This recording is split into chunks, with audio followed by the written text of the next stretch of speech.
Hello and welcome everyone to another Daily 8 on the News 8 Live Desk. Happy Thursday, everyone. Phil Pinarski here with some of the top stories that you need to know for your day. We'll get a look at your forecast, which includes some potential rain later tonight. But first, we head to Flint for our top story. A man faces up to life in prison after an argument at his wedding led to the death of one of his groomsmen. According to the Flint Police Department, 29-year-old Terry Taylor Jr. was hit and killed by a large SUV on the night of August 30th. 22-year-old James Sherratt is accused of being behind the wheel of that SUV and was the one to hit Taylor at a high rate of speed. Sherratt was the groom at the wedding that the two were attending in Flint. Investigators say that they got into an argument shortly before the incident. Sherratt has been charged with second-degree murder, and his bride, Savannah Collier, has also been charged in the case as an accessory after the fact to a felony. And a Wyoming man has been sentenced to prison after he robbed the same Fifth Third Bank for the second time in less than 2 years. John Leon Tipton first attempted to rob the bank back in August 2022 and pleaded no contest to the crime. He was sentenced back in March of this year, but received credit for time served, meaning he was able to walk out that same day. A few weeks later, though, on March 22nd, he robbed the exact same bank on Michael Avenue Southwest. He was arrested later that same day. Tipton is now sentenced up to 12 to 30 years behind bars. And now for a pretty baffling story in Wright Township near Marne. Authorities are not only investigating what led up to a plane crash that landed in a cornfield there, but also who was flying it. A single-engine Cessna 182 was discovered Saturday evening in the field, but no pilot was found inside or around the aircraft. Local law enforcement is now working with the Federal Aviation Administration to find out who was flying the plane at the time and if they're okay. If you have any information into this crash, you're asked to contact authorities at 616-738-4000.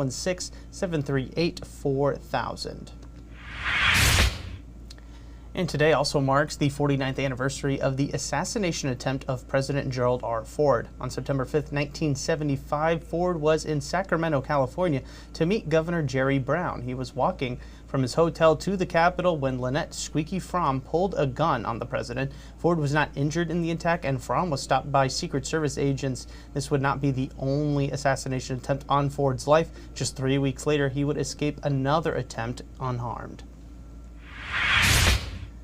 College football is so back, and that could not be more true than right here in West Michigan as the Grand Valley State Lakers look to win a national championship starting with tonight's season opener. Elena Cousineau has more.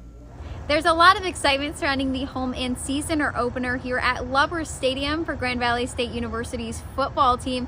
And that kickoff starts at 7 o'clock tonight, but the tailgates start at 3 o'clock. Now we have a full list of what you can bring to the tailgates and what you can bring into the stadium tonight over on our website, Wood TV. But there is, again, a lot of excitement. There's a lot of returning players and newer players to the team.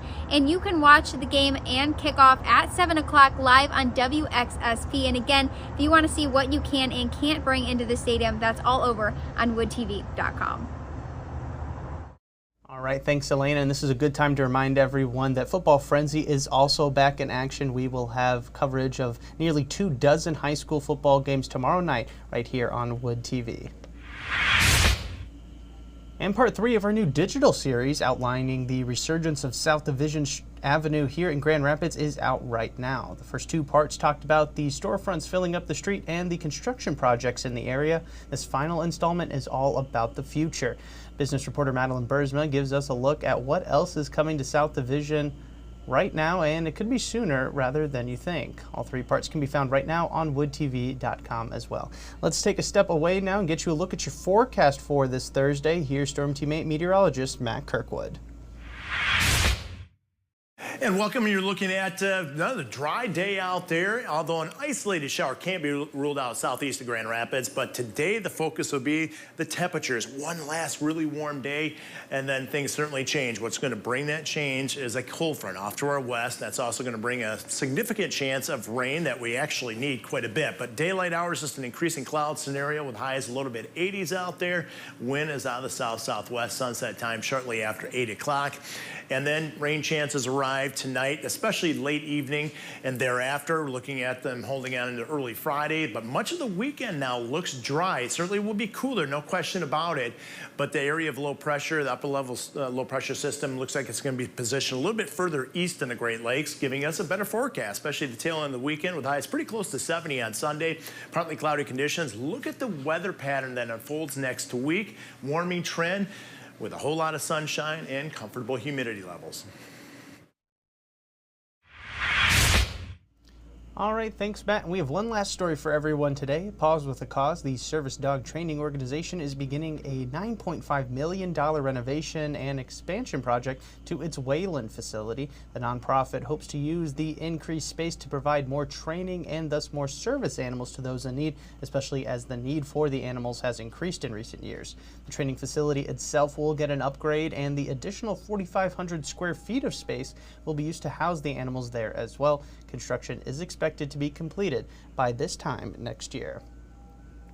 All right, well, that is going to do it for us today on the Daily 8. Remember, you can always watch full replays of the show as well as find out all things in and around West Michigan at any time simply by heading on over to our website, woodtv.com. We'll be back again tomorrow with 8 more stories for you, including a look at your weekend planner. I want to thank you all so much for tuning into this latest edition of the News 8 Live Desk. I'm Phil Pinarski, hoping you all have a great rest of your day.